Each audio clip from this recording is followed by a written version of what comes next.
El mecanismo de Anticitera es una computadora analógica o mecánica de la antigüedad. Supuestamente construido por científicos griegos, el instrumento se data entre los años 150 a.C. y 100 a.C., o según una observación reciente, hacia el año 200 a.C. El componente fue recuperado en el mar Egeo, entre los años 1900 y 1901, de un antiguo naufragio cercano a la isla griega de Anticitera. Este artefacto aparentemente fue diseñado para predecir posiciones astronómicas y los eclipses de hasta 19 años con propósitos astrológicos y calendáricos, y predecir también la fecha exacta de 6 certámenes griegos antiguos, entre los que se encuentran los 4 principales juegos panhelénicos y 2 juegos más de menor entidad. Se debía de encontrar alojado en una caja de madera cuyas dimensiones eran de 340 por 180 por 90 milímetros. El dispositivo es un complejo mecanismo de relojería compuesto de al menos 30 engranajes de bronce. Los restos fueron encontrados como 82 fragmentos separados, de los cuales solo 7 contenían inscripciones importantes o engranajes. El engranaje más grande, claramente visible, en el fragmento A la derecha, mide aproximadamente 140 milímetros de diámetro y originalmente contaba con 223 dientes. Es probable que el mecanismo de Anticitera no fuera el único, como muestran las referencias de Cicerón sobre estos mecanismos. Esto da soporte a la idea de que hubo una tradición en la antigua Grecia de tecnología mecánica compleja. Todos los fragmentos recuperados del mecanismo de Anticitera se custodian en el Museo Arqueológico Nacional de Atenas. En De República, Cicerón hace mención a 2 máquinas diseñadas y construidas por Arquímedes, que los analistas contemporáneos consideran que eran mecanismos de tipo planetario, predictores de los movimientos de la Luna, el Sol, los principales planetas conocidos y los eclipses. Estas máquinas pasaron a poder del cónsul romano Marco Claudio Marcelo tras el sitio de Siracusa, hecho ocurrido en 212 a.C. La expansión de esta tecnología se interrumpió en algún momento de la antigüedad, y artefactos tecnológicos que se acercaran a la complejidad y habilidad de construcción de este instrumento no aparecieron nuevamente hasta 1600 años después, época en que se inició el desarrollo de relojes astronómicos en Europa, hacia el siglo XIV. Historia. Descubrimiento. El mecanismo de Anticitera fue descubierto a 45 metros bajo el agua cerca de Glifadia, en la isla griega de Anticitera. Los restos del antiguo naufragio se encontraron en abril de 1900 por parte de un grupo de buzos recolectores de esponjas. Estos recuperaron numerosos artefactos, incluyendo estatuas de bronce y mármol, alfarería, vidriería, joyería, monedas y el mecanismo. Los hallazgos fueron enviados al Museo Arqueológico Nacional de Atenas para su análisis y almacenamiento. El mecanismo pasó inadvertido durante 2 años como un bulto de bronce corroído y madera, hasta que el equipo del museo empezó a unir las piezas más obvias del mecanismo. El 17 de mayo de 1902, cuando el arqueólogo Valerios Stais examinaba los restos, se dio cuenta de que una de las piezas de roca tenía un engranaje incrustado. Stais, inicialmente, creyó que se trataba de un reloj astronómico, pero la mayoría del equipo creía que el instrumento era tecnológicamente muy avanzado y muy complejo, como para haber sido construido en la misma época que el resto de las piezas encontradas. Las investigaciones fueron abandonadas hasta que el instrumento captó la atención de Derek John de Solar Price en 1951. En 1971, Price y un físico nuclear llamado Charalampos Karakalos analizaron los 82 fragmentos con rayos X y rayos gamma. Price publicó un extensivo ensayo de 70 páginas sobre los resultados en 1974. Se desconoce cómo llegó el mecanismo al barco, pero se ha propuesto que se planeaba llevar el instrumento a Roma, con el resto del botín para la celebración del triunfo de Julio César. Investigaciones sobre su cronología y origen. La isla de Anticitera está ubicada entre la península del Peloponeso y la isla de Creta. Aunque generalmente es referido como la primera computadora analógica, la calidad y complejidad de la manufactura del mecanismo sugieren que este tiene predecesores aún no descubiertos hechos en el período helenístico. Su construcción está basada en teorías de la astronomía y matemáticas desarrolladas por astrónomos griegos. La estimación sobre la fecha de fabricación que hace el Museo de Atenas es que debe de pertenecer a la segunda mitad del siglo II a.C., principalmente basada en el análisis epigráfico de los textos conservados. En 1974, el historiador de la ciencia británico y profesor de la Universidad Yale Derek John, de Solar Price, concluyó, gracias a ajustes de los engranajes y a inscripciones en las caras del mecanismo, que el instrumento fue hecho alrededor del año 87 a.C. y perdido pocos años después. Jacques Cousteau y sus asociados visitaron el naufragio en 1976 y recuperaron monedas que dataron entre los años 76 y 67 a.C. A pesar de que el avanzado estado de corrosión ha vuelto imposible la realización de un análisis de su composición, se cree que el dispositivo está hecho de una aleación de cobre y estaño, aproximadamente 95% cobre y 5% estaño. Las instrucciones de uso están escritas en koiné con rasgos dialectales corintios, y la creencia que se impone entre los profesionales es la de que el mecanismo fue creado en el mundo de habla griega. Los resultados de los estudios llevados a cabo a partir de 2005 por el proyecto de investigación del mecanismo de Anticitera sugieren que el concepto del mecanismo se originó en las colonias de Corinto, ya que el dialecto de las inscripciones así lo determina. Más en concreto, Siracusa era una muy próspera antigua colonia de Corinto, y el hogar del gran ingeniero Arquímedes, lo que podría implicar una conexión con la escuela de Arquímedes. Otra teoría sugiere que las monedas encontradas por Jacques Cousteau en la década de los 70, en el naufragio, se remontan a la época en que se construyó el mecanismo, y su origen es la ciudad griega de Pérgamo, sede de la famosa Biblioteca de Pérgamo. Gracias a la cantidad de manuscritos sobre ciencia y arte, es la segunda biblioteca más importante, después de la Biblioteca de Alejandría, del período helenístico. El navío que transportaba el mecanismo también llevaba vasijas con un estilo proveniente de Rodas. Esto lleva a la creencia de que el mecanismo fue construido en una academia fundada por el estoico filósofo Posidonio en esa isla griega. Rodas era un puerto comercial con mucho tráfico, y también era un centro de ingeniería astronómica y mecánica, hogar de Hiparco de Nicea, quien estuvo activo desde el año 140 a.C. hasta el año 120 a.C. El hecho de que el mecanismo recurra a la teoría de Hiparco sobre el movimiento de la Luna indica que él pudo haberlo diseñado o contribuido en su construcción. En el año 2014, un estudio conducido por Carman y Evans argumentaba que el origen del mecanismo era en realidad el año 200 a.C.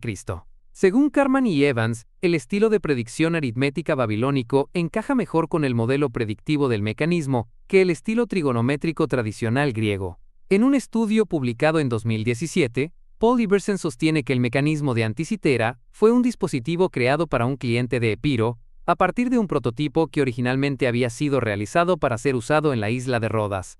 Descripción.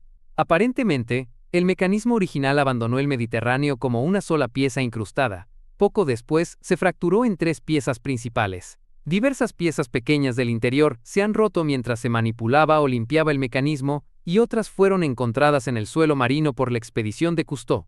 Existe la posibilidad de que haya más fragmentos almacenados desde el descubrimiento del mecanismo y aún no se hayan descubierto. El fragmento F salió a la luz de esa manera en el año 2005. De los 82 fragmentos, 7 son mecánicamente significativos y contienen la mayoría de las inscripciones del mecanismo.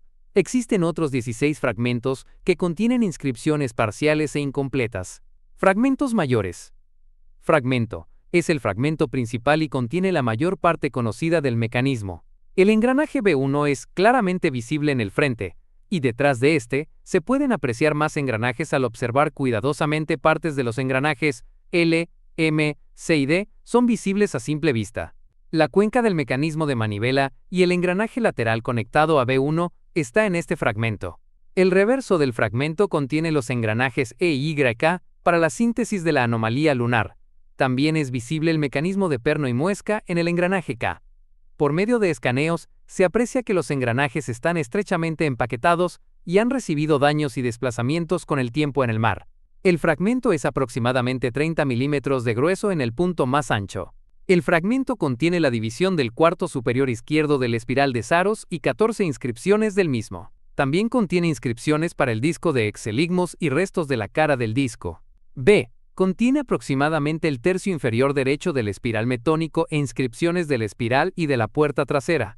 La escala metónica consistiría de 235 celdas, de las cuales 49 han sido descifradas del fragmento B, ya sea completa o parcialmente. Se deduce el resto con el conocimiento del ciclo metónico. Este contiene un solo engranaje o uno usado en el sistema olímpico. C. Contiene partes del extremo derecho de la cara frontal del disco con inscripciones zodiacales y del calendario visibles. También contiene el ensamblaje del disco indicador lunar, incluyendo la esfera de fase lunar en su cubierta, y un único engranaje biselado MA1 usado en el sistema de indicación de fase lunar. D. Contiene al menos un engranaje desconocido y posiblemente dos según Michael T. Wright. El propósito de estos no ha sido atribuido a ninguna función, pero se cree que influyen en la posible visualización de los planetas en la cara frontal del mecanismo. E. Encontrado en el año 1976, contiene 6 inscripciones del lado superior derecho del espiral de Saros. F. Encontrado en el año 2005, contiene 16 inscripciones del lado inferior derecho del espiral de Saros. También contiene restos de la cubierta de madera del mecanismo. G. Una combinación de fragmentos obtenidos de C mientras éste se limpiaba. Fragmentos menores. Muchos de los fragmentos más pequeños que han sido encontrados no contienen nada de valor. Sin embargo, 16 de ellos tienen inscripciones.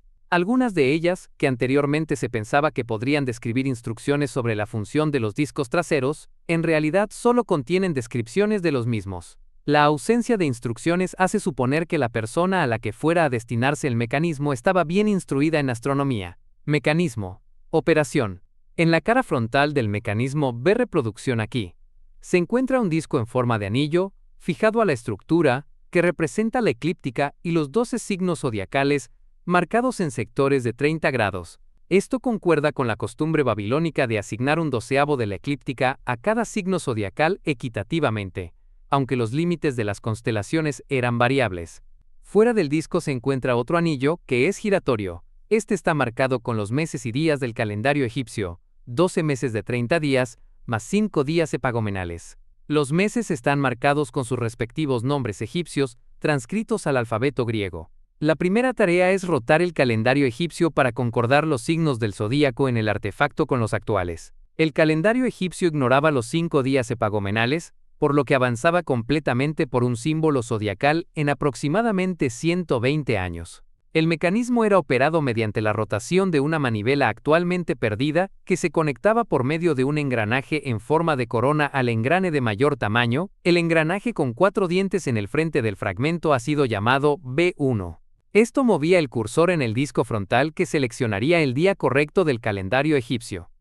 El año no era seleccionable, por lo que era necesario saber el año actualmente seleccionado o buscar los ciclos con ayuda de los diversos indicadores de ciclo del calendario en el reverso de las tablas babilónicas de efemérides por el día del año seleccionado, ya que los ciclos del calendario no son sincrónicos con el año.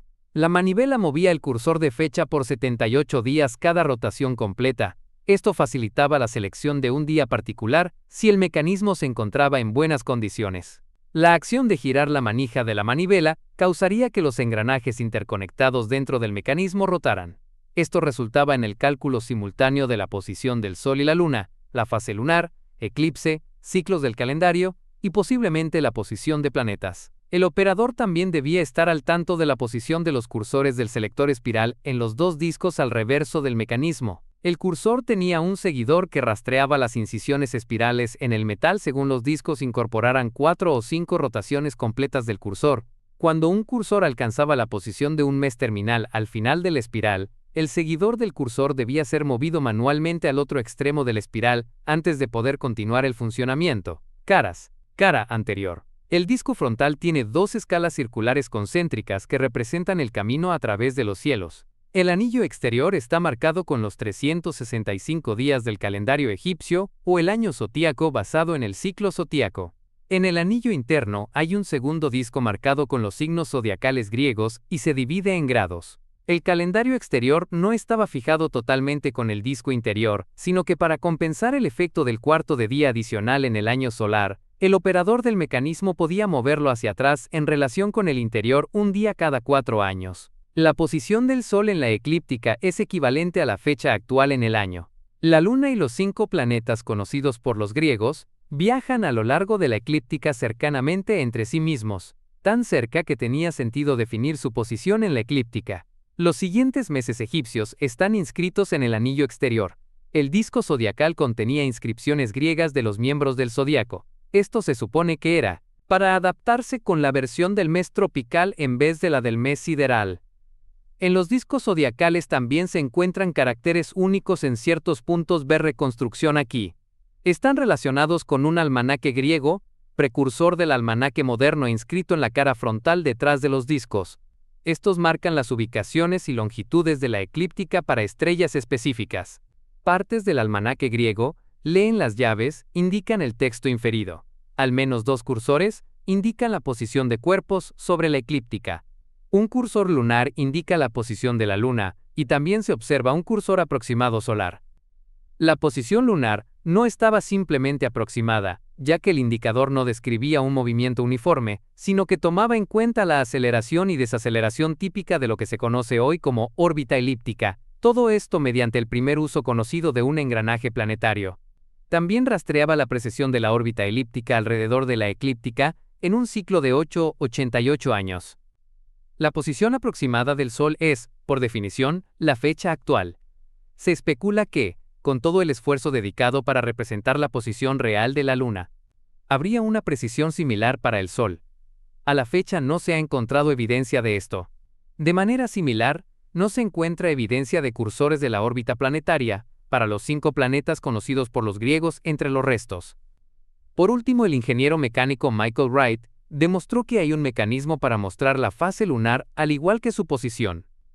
El indicador es una pequeña esfera embebida al cursor lunar, mitad blanca y mitad negra, que rotaba para representar la fase lunar, luna nueva, primer cuarto, mitad, tercer cuarto, luna llena y luna negra gráficamente. La información para mostrar esta función está disponible dadas las posiciones del Sol y la Luna como rotaciones angulares. En esencia, es el ángulo entre los dos, traducido en la rotación de la esfera. Se requiere de un diferencial, un arreglo de engranes que acumula o diferencia 2 entradas angulares. El mecanismo de Anticitera es históricamente la primera construcción deliberada de un diferencial que se conoce. Cara posterior. En el reverso del mecanismo se encuentran al menos 4 discos. Los 2 grandes calculan el ciclo metónico y de Saros, mientras que los 2 pequeños son para los juegos deportivos y exeligmos eclipses. Es posible que también hubiera 2 discos más, uno para el ciclo calípico, simétrico al de los juegos, y otro simétrico al de exeligmos, pero ninguno de estos 2 últimos ha podido ser confirmado por las investigaciones. El disco metónico se encuentra en el lado superior del mecanismo. El ciclo metónico, definido en varias unidades físicas, es de 235 meses sinódicos, lo que es muy cercano en menos de 13 millonésimas a los 19 años tropicales. Es por esto que este es un intervalo conveniente al cual convertir entre el calendario lunar o solar. El disco metónico cubre 235 meses en 5 rotaciones del disco. Lo hace siguiendo una pista espiral con un seguidor en el cursor que rastrea la capa de la espiral. El cursor indica el mes sinódico, contado de luna nueva a luna nueva, y la celda contiene los nombres de los meses en el calendario corintio 39 o en otro calendario derivado de este, que podría ser el epirota. Por tanto, la configuración de la fecha solar correcta en el panel frontal indica el mes lunar actual en el panel del reverso con resolución de aproximadamente una semana. Anteriormente se creía que el disco calípico, un ciclo de 76 años que comprende, por tanto, 4 ciclos metónicos, era el disco superior secundario, que estaban dentro del disco metónico. Pero las investigaciones publicadas en 2008 establecieron que en realidad ese disco superior secundario era el que indicaba los juegos panhelénicos. No obstante, la inscripción 76 años del fragmento 19 es un indicio de que podría haber otro hipotético disco que indicara el ciclo calípico y que sería simétrico al disco de los juegos. El disco de los juegos es el disco superior derecho secundario. Es el único cursor en el instrumento que viaja opuestamente a las manecillas del reloj con el paso del tiempo. El disco se divide en 4 sectores, cada uno tiene un indicador de año y el nombre de 2 juegos panhelénicos. Estos eran los Juegos Ístmicos, los Juegos Olímpicos, los Juegos Nemeos y los Juegos Píticos, y también incluyen juegos menores como los Juegos Cuatrienales de las Naya, con sede en Dodona y en honor de Dione Naya, y otro evento que podría tratarse del Festival de la Alieia, de Rodas. Las inscripciones en cada una de las 4 divisiones. El disco de Saros es el disco espiral inferior principal en el reverso del mecanismo. El ciclo de Saros consta de 18 años y 11 días, y 1/3 6.585.333 días, lo cual se aproxima bastante a los 223 meses sinódicos 65.853.211 días. Está definido como el ciclo de repetición de las posiciones necesitadas para formar los eclipses solares y lunares. Por lo tanto, se podía usar para predecir los eclipses no a nivel de mes o día, sino que a tiempo del día. Nótese que un ciclo es aproximadamente 8 horas más largo que un número entero de días. Al traducir esto en rotación global, significa que el eclipse ocurrirá no solo 8 horas después, sino que también un tercio de rotación más al este. Glifos encontrados en 51 de las 223 celdas de mes sinódico del disco especifican la ocurrencia de 38 eclipses lunares y 27 eclipses solares. Algunas de las abreviaciones en los glifos dicen: los glifos indican si el eclipse designado es lunar o solar, da la fecha del día del mes y la hora, ya que los eclipses solares no son visibles en cualquier momento, y los eclipses lunares solo son visibles si la luna está sobre el horizonte en la hora indicada. El disco de Exeligmos es el disco secundario inferior derecho en el reverso del mecanismo. El ciclo de Exeligmos consiste de 3 ciclos de Saros con un total de 54 años. Esto significa que dura 19,756 días. Como la duración del ciclo de Saros es de 8 horas, un ciclo completo de Exeligmos muestra el conteo en días enteros. Por esto tiene inscripciones. Como resultado, el disco indica cuántas horas deben ser añadidas a los tiempos de los glifos del disco de Saros para poder calcular tiempos exactos de eclipses. Puerta reconstrucción y abajo. Microfotografías de la caja. Izquierda. Front Cover Inscription FC. Back Cover Inscription BCA. El mecanismo tiene una cubierta hecha de madera, con una puerta frontal y otra trasera. Ambas contienen inscripciones. El texto en griego describe las teorías astronómicas y una descripción de los fenómenos del cosmos vistos desde la Tierra. La puerta frontal muestra los ciclos de los planetas: Mercurio, Venus, Marte, Júpiter, Saturno, dentro del texto de 40 líneas. El registro de los números VAU 462 en la sección de Venus y del número OMII 442 en la sección de Saturno representan con precisión los ciclos de Venus y Saturno. La puerta posterior muestra un texto de 26 líneas que incluía una descripción del cosmos con los planetas moviéndose sobre anillos. La estructura de calendario describía ciclos de Sol y la Luna. La puerta trasera parece ser el manual de instrucciones. En uno de los fragmentos, el denominado fragmento 19, se lee 76 años, 19 años, que se refieren a los ciclos calípico y metónico. También se aprecia la inscripción 223 para los ciclos de Saros. En otro de los fragmentos está escrito, en las subdivisiones espirales, 235 para el disco metónico. Engranaje. El mecanismo es extraordinario en cuanto a su nivel de miniaturización y complejidad de sus partes. Es comparable a los relojes astronómicos del siglo XIV. Tiene al menos 30 engranajes, aunque el experto Michael T. Wright sugiere que los griegos de aquella época eran capaces de implementar más. Hay mucha controversia sobre la capacidad del mecanismo de predecir las posiciones de los planetas conocidos por los griegos en aquella época. No se ha encontrado ningún conjunto de engranajes dedicados a tal tarea, a excepción de un engranaje de 63 dientes G1, en el fragmento D, al que no se le ha encontrado otra función. El propósito de la cara frontal era posicionar los cuerpos astronómicos respecto a la esfera celeste a lo largo de la eclíptica desde el punto de vista de un observador en la Tierra. Eso es irrelevante al preguntarse si la posición era calculada usando una vista heliocéntrica o geocéntrica del sistema solar. Cualquiera que se haya usado resultaría en la misma posición, ignorando la elipticidad dentro del rango de error del mecanismo. El sistema solar epicíclico de Ptolomeo 300 años en el futuro de la fecha aparente del mecanismo funcionaba con más epiciclos, era más preciso al predecir las posiciones de los planetas que Copérnico, hasta que Kepler introdujo la posibilidad de que las órbitas fuesen elipses. Evans propuso que para poder mostrar las posiciones aproximadas de los planetas, requeriría de 17 engranajes adicionales para ser posicionados al frente del engranaje principal y usando discos circulares individuales en la misma cara. Tony Fried y Alexander Jones han modelado y publicado una versión usando varios engranajes mecánicamente similares al sistema de anomalía lunar, permitiendo la indicación de posiciones planetarias al igual que la síntesis de la anomalía solar. Según Fried y Jones, su sistema es más auténtico que el modelo de Wright, ya que el suyo exige habilidades que los griegos de aquella época poseían y no agrega complejidad adicional o estrés interno a la máquina. Los dientes de los engranajes eran triángulos equiláteros con una inclinación circular promedio de 1,6 milímetros. El grueso promedio de la rueda era de 1,4 milímetros y el espacio entre engranajes promedio era de 1,2 milímetros. Los dientes fueron hechos, probablemente, de un disco de bronce usando herramientas de mano. Esto es evidente, debido a que no todos son uniformes. Gracias a los avances en la tecnología de rayos X, ahora es posible determinar el número de dientes y tamaño de los engranajes de los fragmentos encontrados, y como resultado se conoce la operación básica del mecanismo, y se ha podido replicar precisamente. Aunque persiste la duda de la existencia de los indicadores de planetas, una tabla sobre los engranajes, sus dientes y el número esperado de rotaciones de los engranajes importantes se muestra a continuación. Las funciones de los engranajes provienen de Freed et al. 2008 y aquellos de la segunda mitad de la tabla provienen de Freed y Jones 2012. Los valores calculados empiezan con una revolución del engranaje B1 y el resto se calculó de las proporciones de los dientes de los engranajes. Los engranajes marcados con un asterisco no han sido encontrados o tienen predecesores perdidos. Han sido calculados sobre la base de lo conocido del mecanismo con números de dientes razonables. Cambio del nombre tradicional. X es el eje principal de año, gira una vez por año con el engrave B1.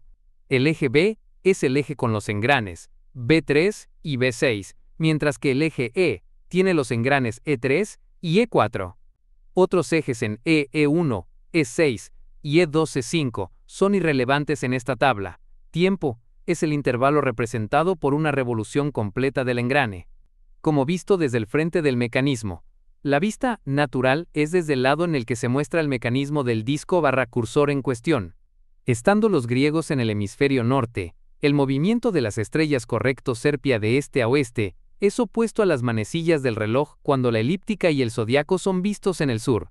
Como visto desde el frente del mecanismo, hay varias proporciones de engranes para cada planeta, que resulta en valores cercanos en el cálculo de periodos sinódicos de planetas y el Sol. Los elegidos en la parte superior parecen ser de gran precisión con números de dientes razonables, pero los engranes específicos que pueden haber sido usados probablemente continúen como desconocidos. Esquema representando el engranaje del mecanismo de Anticitera, incluyendo la interpretación de 2012 del engranaje existente, engranaje adicional para realizar funciones conocidas, y engranaje adicional para realizar funciones adicionales. Entre ellas está el indicador preciso del Sol e indicadores para los 5 planetas conocidos, como lo propusieron Freed y Jones 2012. Se basa en un dibujo del suplemento de Freed 2006 y en Epiciclos parte 2 de Wright 2005. El engranaje propuesto en contraste con el engranaje conocido se encuentra sombreado. El engrane solar es operado desde la manivela movida manualmente conectada al engrane A1, que mueve el gran engrane del Sol promedio de 4 dientes B1, y mueve por igual al resto de los conjuntos de engranes. El engrane del Sol es B1, B2 y B2, tiene 64 dientes. Este mueve directamente el cursor del Sol promedio. Puede que haya existido un engrane más preciso del Sol, que representaba la anomalía elíptica del Sol. Esto se discute más abajo, en la reconstrucción de Freed. En esta discusión, las referencias son modelos de periodos rotacionales de varios cursores e indicadores. Todos asumen que la rotación de B1 es de 360 grados que corresponde con un año tropical. Son calculados basados únicamente en la proporción de los engranes mencionados. El conjunto de engranes lunar empiezan con el engrane B1 y continúa a través de C1, C2, D1, D2, E2, E5, K1, K2, E6, E1 y B3, hasta llegar al indicador el cara frontal del mecanismo. Los engranes K1 y K2 forman un engrane planetario, son idénticos y no están conectados, pero operan cara a cara, con un perno saliendo de K1 y entrando en una muesca de K2. Ambos engranes tienen diferentes centros de rotación, por lo que el perno se mueve hacia adelante y hacia atrás dentro de la muesca, en aumenta y reduce el radio al que opera K2, también varía su velocidad angular, asumiendo que la velocidad de K1 es uniforme, siendo esta más rápida en ciertas partes.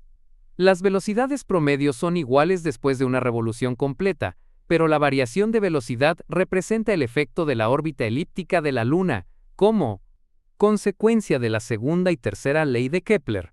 El período rotacional modelado del indicador lunar promediado de un año es de 27.321 días, muy cercano al valor moderno de un mes lunar sideral de 27.312.661 días.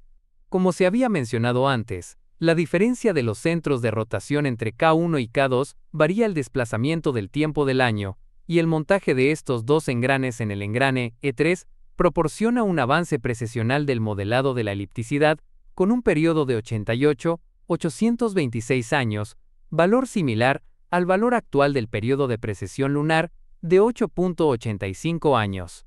El sistema también modela las fases lunares.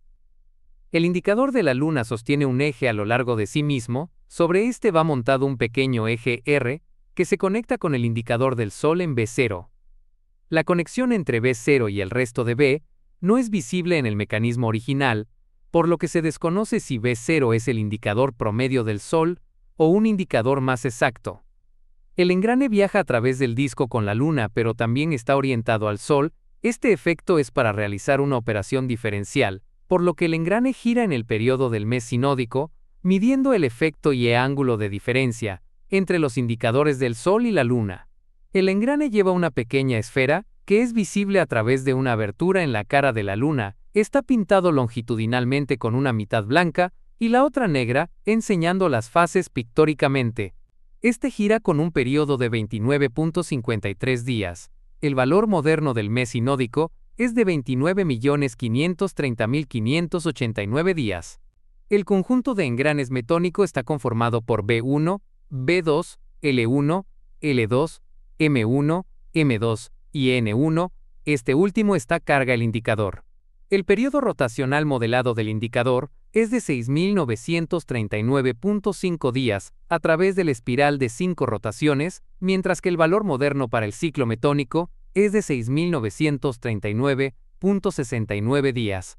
El conjunto de engranes olímpicos se conforma de B1, B2, L1, L2, M1, M2, N1, N2 y 0,1. Este último está carga el indicador. Su periodo rotacional modelado es de exactamente 4 años como esperado. Incidentalmente, este es el único cursor del mecanismo que gira en sentido opuesto a las manecillas del reloj, todos los demás giran en dirección opuesta a este. El conjunto de engranes calípico se compone de B1, B2, L1, L2, M1, M2, N1, N3, P1, P2 y Q1. Este último carga el indicador. Su periodo computacional modelado es de 27.758 días, mientras que el valor moderno es de 27.758.8 días. El conjunto de engranes de Saros se compone de B1, B2, L1, L2, M1, M3, E3, E4, F1, F2 y G1. Este último carga el indicador y tiene un periodo rotacional modelado del ciclo de Saros de 1643.3 días, esto en 4 rotaciones, a lo largo de la pista de la espiral. El valor moderno es de 1636.30. El conjunto de engranes de Exeligmos se compone de B1, B2, L1, L2, M1, M3, E4, F1, F2, G1, G2, H1, H2 y I1. Este último carga el indicador. El periodo rotacional modelado de Exeligmos es de 19.756 días y el valor moderno es de 19.755.96 días. Según parece, los engranes M3, N13, P12 y Q1 no sobrevivieron el naufragio. Las funciones de los indicadores fueron deducidas por los restos de los discos en la cara trasera, y se propuso un engranaje razonable para satisfacer las funciones, el cual es generalmente aceptado. Debido a que existe un gran espacio entre el indicador promedio del Sol y el frente de la cubierta, y al tamaño de funciones mecánicas como el engranaje solar, es muy probable que el mecanismo haya contenido más engranes que se hayan perdido durante o después del naufragio, o que fueron eliminados antes de ser cargados al barco. La falta de evidencia y la naturaleza de la parte frontal del mecanismo han llevado a diversos intentos para recrear lo que los griegos de aquel periodo pudieron haber hecho, lo que ha resultado en varias propuestas de soluciones. Michael Wright fue la primera persona en diseñar y construir un modelo que no solo contuviera las partes conocidas del mecanismo, este también contaba con la simulación de un potencial sistema planetario. Él sugirió que se habrían hecho más ajustes, además de la anomalía lunar, para la anomalía solar conocida como la primera anomalía.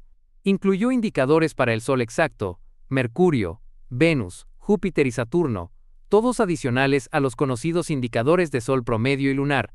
Evans, Karman y Thorndike publicaron una solución con diferencias significantes del modelo de Wright. Su propuesta se basa en la irregularidad espacial de las inscripciones en la cara del disco frontal que ellos observaron. Esta irregularidad parecía indicar un indicador solar fuera de centro que simplificaba el mecanismo al eliminar la necesidad de representar la anomalía solar. También sugirieron que en vez de proporcionar indicación planetaria precisa demostrada imposible por las inscripciones desajustadas, habría discos simples para cada planeta demostrando eventos claves como el ciclo del planeta, apariciones iniciales y finales en el cielo nocturno y cambios de dirección aparentes. Este sistema resultaría en un engranaje general más simple, con fuerzas y complejidades reducidas en comparación con el modelo de Wright. Su propuesta usaba engranajes conectados simples y respondía a la incógnita del engrane de 63 dientes en el fragmento D. Propusieron el uso de platos con dos caras, una cara con discos separados uniformemente y otra con una brecha encima de la cara para responder ante críticas por la falta de uso del engrane B1. Propusieron que, en vez de usar pilares y soportes para los engranes y los ejes, se usaran iconos climáticos y temporales visibles a través de una ventana. Frith y Jones publicaron su propuesta en el año 2012 después su extensiva investigación y trabajo. Ellos propusieron una solución compacta y factible, la incógnita de la indicación de los planetas. También propusieron la indicación de la anomalía solar, la posición aparente del Sol en el disco zodiacal, en un indicador separado del indicador de fecha, que da posición aproximada del Sol, al igual que la fecha en el disco mensual, en caso de que los dos discos estuvieran sincronizados correctamente. Su panel frontal era esencialmente el mismo que el de Wright, siendo la única diferencia que este modelo no se construyó físicamente, sino que es un modelo 3D de computadora. El sistema para sintetizar la anomalía solar es muy similar a la propuesta de Wright. Son tres engranes fijados al centro del engrane B1 y adjuntos al eje solar. El segundo se fijaba a uno de los rayos, en su propuesta es el inferior izquierdo actuando como un engrane desocupado, y el último engrane se posicionaba junto al anterior, y se le equipaba con un perno sobre el cual iría un brazo con una muesca. Este brazo se adjuntaba al eje solar induciendo la anomalía según la rueda girara. El mecanismo planetario inferior incluía al Sol tratado como planeta, a Mercurio y a Venus. Para cada uno de los tres sistemas, había un engrane planetario cuyo eje se encontraba montado a B1, resultando en la frecuencia básica, siendo un año terrestre como lo es para el Sol y todos los planetas en movimiento epicíclico, a excepción de la Luna. Cada uno se conecta con un engrane fijo al cuadro del mecanismo. Cada uno tiene un perno montado, probablemente en una extensión de un lado de un engrane que extiende al mismo, pero que no interfiere con los dientes. En algunos casos, se necesita cierta distancia entre el centro del engrane y el perno está más lejos que el radio del engrane mismo. Una barra con una muesca a lo largo de sí misma se extiende desde el perno hasta el tubo coaxial adecuado, en cuyo otro extremo se ubica el indicador del objeto al frente de los discos. Las barras podrían ser engranes completos aunque no hay necesidad, y sería un desperdicio de material, ya que la muesca es la única parte funcional. El uso de las barras previene interferencia entre los tres mecanismos, de los cuales cada uno va en los rayos de la engrane B1. Como resultado, hay un nuevo engrane fijo. Uno fue identificado en las ruinas y el segundo es compartido por dos planetas, un engrane usado para revertir la dirección de la anomalía solar, tres engranes planetarios y tres barras tubos coaxiales indicadores que opcionalmente podrían ser engranes cada uno. 5 engranes y 3 barras muescadas en total. Los sistemas de los planetas superiores Marte, Júpiter y Saturno siguen el principio general del mecanismo de anomalía lunar.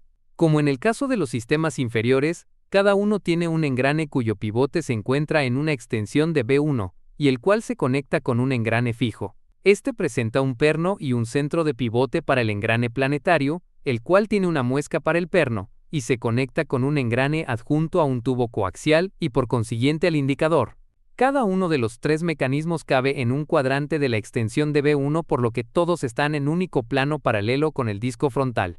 Cada uno usa un engrane fijo, un engrane conductor, un engrane conducido y un engrane bala tubo coaxial o indicador, resultando en un total de 12 engranes.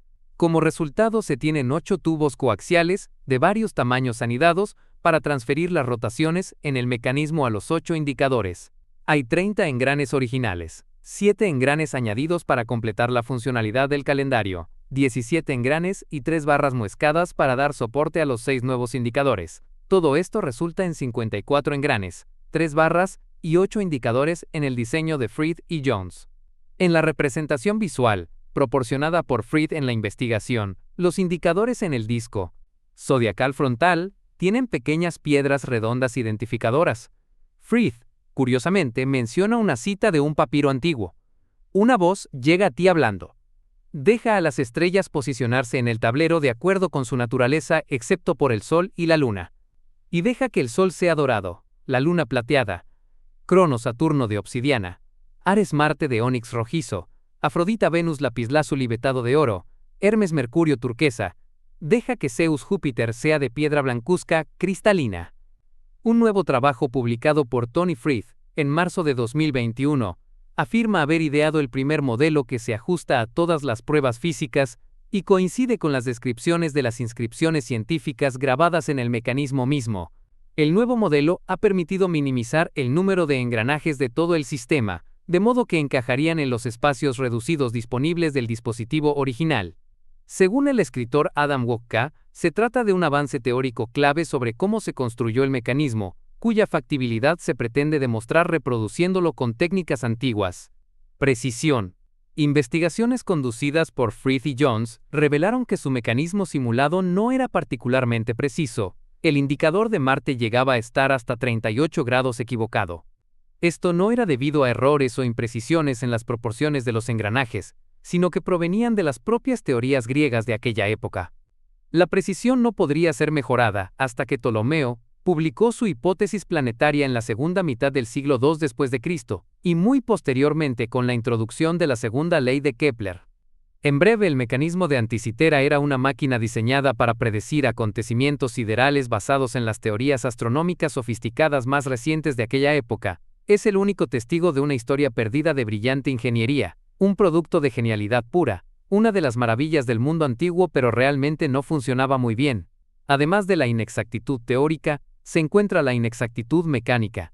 Freed y Jones observaron que el inevitable aflojamiento en el mecanismo a causa de engranajes hechos a mano, con sus dientes triangulares y fricciones entre engranes, y de las superficies de los soportes, hubieran abrumado los delicados mecanismos para la corrección solar y lunar del mecanismo.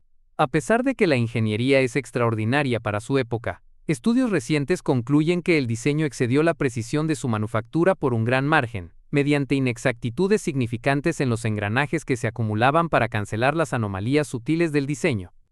En la República de Marco Tulio Cicerón, un diálogo filosófico del siglo I a.C., se mencionan dos máquinas que algunos autores modernos consideran un tipo de planetario predictor de los movimientos del Sol, la Luna, y los 5 planetas conocidos en aquel momento. Construidos ambos por Arquímedes, fueron llevados a Roma por el general Marco Claudio Marcelo, tras el asesinato a manos de soldados romanos del gran ingeniero griego en el sitio de Siracusa 212 a.C., el último bastión de la Magna Grecia sur de Italia y Sicilia. Marcelo, quien tenía un gran respeto por Arquímedes, se quedó con una de sus máquinas como único botín de su asedio. La segunda la ofreció al templo de Virtus. El dispositivo fue guardado como herencia familiar, y Cicerón hizo afirmar a Filus, uno de los personajes del citado diálogo de República, que Cayo Sulpicio Galo cónsul con el sobrino de Marcelo, en 166 a.C., y acreditado por Plinio el Viejo como el primer romano que escribió un libro explicando los eclipses solares y lunares, daba explicaciones aprendidas del mecanismo demostrando su funcionamiento. El diálogo transcurre en una villa perteneciente a Publio Cornelio Escipión Emiliano durante el año 129 a.C., y el texto alusivo es el siguiente. He oído a menudo sobre este globo celestial, o esfera mencionado acerca de la gran fama de Arquímedes. Su apariencia, aún así, no parecía ser particularmente sorprendente. Hay otro, más elegante en forma y más generalmente conocido, moldeado por el mismo Arquímedes y depositado por el mismo Marcelo en el Templo de Virtus en Roma. Pero tan pronto como Galo ha empezado a explicar, con su sublime ciencia, la composición de esta máquina, sentí que el geómetra siciliano debió poseer un genio superior a cualquier cosa que usualmente concibamos perteneciente a nuestra naturaleza. Galo nos aseguró que el sólido y compacto globo era una invención muy antigua, y que el primer modelo fue presentado por Tales de Mileto. Que posteriormente Eudoxo de Cnido, un discípulo de Platón, trazó en su superficie las estrellas que aparecen en el cielo, y que muchos años después, tomando prestado de Eudoxo este bello diseño y representación, Arato los ilustró en sus versos, no por ninguna ciencia de astronomía sino por el ornamento de la descripción poética. Añadió que la figura de la esfera, que mostraba los movimientos del Sol y la Luna, y los 5 planetas o estrellas errantes, no podía ser representados por el globo sólido primitivo. Y que en esto, la invención de Arquímedes fue admirable, porque calculó cómo una simple revolución mantendría desiguales y diversas progresiones en movimientos disimilares. Cuando Galo movió este globo, mostró la relación de la Luna con el Sol, y hubo el mismo número de vueltas en el dispositivo de bronce, como el número de días en el verdadero globo del cielo. Así mostró el mismo eclipse del Sol como en el globo del cielo, al igual que mostró la Luna entrando en el área de sombra de la Tierra cuando el Sol está en línea. Así pues, al menos una de las máquinas de Arquímedes, probablemente bastante similar al mecanismo de Anticitera, habida cuenta del interés de Galo, y de que en esta parte del diálogo de República se refieren prodigia astronómicos y en particular eclipses, aún funcionaba alrededor de 150 a.C. Papo de Alejandría afirmó que Arquímedes escribió un ahora perdido manuscrito sobre la construcción de estos dispositivos titulado Sobre hacer esferas. Los textos supervivientes de la Biblioteca de Alejandría describen muchas de estas creaciones suyas y algunos contienen croquis simples. Uno de estos dispositivos es su odómetro, el modelo justo que usaron más tarde los romanos para situar su marcador de millas descrito por Marco Vitruvio, Herón de Alejandría, y en el tiempo del emperador Cómodo. Sin embargo, aunque los dibujos en el texto parecen ser funcionales, los intentos de construirlos a semejanza de los mismos han fracasado, pero sí han funcionado cuando los engranajes dibujados que tienen dientes cuadrados fueron reemplazados por engranajes del tipo de los que usa el mecanismo de Anticitera, que son en ángulo. Si esto es un ejemplo de los dispositivos creados por Arquímedes, y descritos en sus textos perdidos en el incendio de la Biblioteca de Alejandría, o un dispositivo basado en sus descubrimientos, o tiene algo que ver con él, es discutible. Si la cuenta de Cicerón es correcta, esta tecnología existió ya en el siglo III a.C. El dispositivo de Arquímedes es también mencionado por escritores romanos posteriores como Lactancio Divinarum Institutionum Libri 7, Claudiano Insphiram Archimedes, y Proclo Comentario en el primer libro de Euclides, Elementos de Geometría en los siglos V y Cumbe. Cicerón también dijo que otro de estos dispositivos fue construido recientemente por su amigo Posidonio, cada una de las revoluciones de las cuales trae el mismo movimiento en el Sol y la Luna, y las 5 estrellas errantes planetas como el que es traído cada día y noche en los cielos. Es poco probable que alguna de esas máquinas fuera el mecanismo de Anticitera encontrado en el Pecio, ya que tanto los dispositivos fabricados por Arquímedes y mencionados por Cicerón fueron localizados en Roma al menos 30 años después de la fecha estimada del naufragio, y el tercero estuvo casi con certeza en las manos de Posidonio por aquellas fechas. Así que sabemos que hubo al menos 4 de esos dispositivos. Los científicos modernos que han reconstruido el mecanismo de Anticitera también están de acuerdo en que era demasiado sofisticado para haber sido un dispositivo único. Esta tecnología fue más tarde, en parte, transmitida a los bizantinos y al mundo islámico, donde dispositivos mecánicos que eran complejos, aunque más simples que el mecanismo de Anticitera, fueron construidos durante la Edad Media. Fragmentos de un calendario mecánico unido a un reloj solar del siglo V o VI del Imperio Bizantino han sido encontrados. El calendario pudo haber sido usado para ayudar a contar el tiempo. En el mundo islámico, el libro de Banu Musa Kitab al-Iyal, o libro de mecanismos ingeniosos, fue encargado por el califa de Bagdad a principios del siglo IX. Este texto describe más de 100 dispositivos mecánicos, algunos de los cuales datan de antiguos textos griegos preservados en monasterios. Un calendario mecánico similar al dispositivo bizantino fue descrito por el científico Al-Biruni sobre el año 1000, y un astrolabio del siglo XIII, que se conserva, también contiene un dispositivo de relojería similar. Es posible que esta tecnología medieval fuera transmitida a Europa y contribuyera al desarrollo de los relojes mecánicos. En la cultura popular y réplicas. La película Indiana Jones y el Dial del Destino 2023 presenta una trama en torno a una versión ficticia del dispositivo de Anticitera. En la película, el dispositivo se utiliza como un sistema de cartografía temporal que permite predecir grietas temporales para así atravesarlas y viajar en el tiempo. En la película, un científico nazi la busca para viajar al pasado, matar a Hitler y así deshacer los errores que causaron que Alemania perdiera la Segunda Guerra Mundial. El compositor de música electrónica BT, en su quinto álbum de estudio, This Binary Universe, tituló una canción como El mecanismo de Antikythera. La banda finlandesa de metal sinfónico, Nightwish, escribió recientemente una canción en su último álbum de estudio titulado The Antikythera Mechanism, relacionado con este aparato de la antigüedad. El 8 de febrero de 2024 se construyó, instaló e inauguró una réplica a escala 10X del mecanismo en la Universidad de Sonora en Hermosillo, Sonora, México, con el nombre de Mecanismo de Anticitera Monumental para Hermosillo. La inauguración fue realizada por el gobernador del estado de Sonora, Alfonso Durazo Montaño, la rectora de la Universidad de Sonora, Dra. María Rita Plancarte Martínez, el embajador de Grecia en México, Nicolaos Kotrokois, y una delegación de la embajada.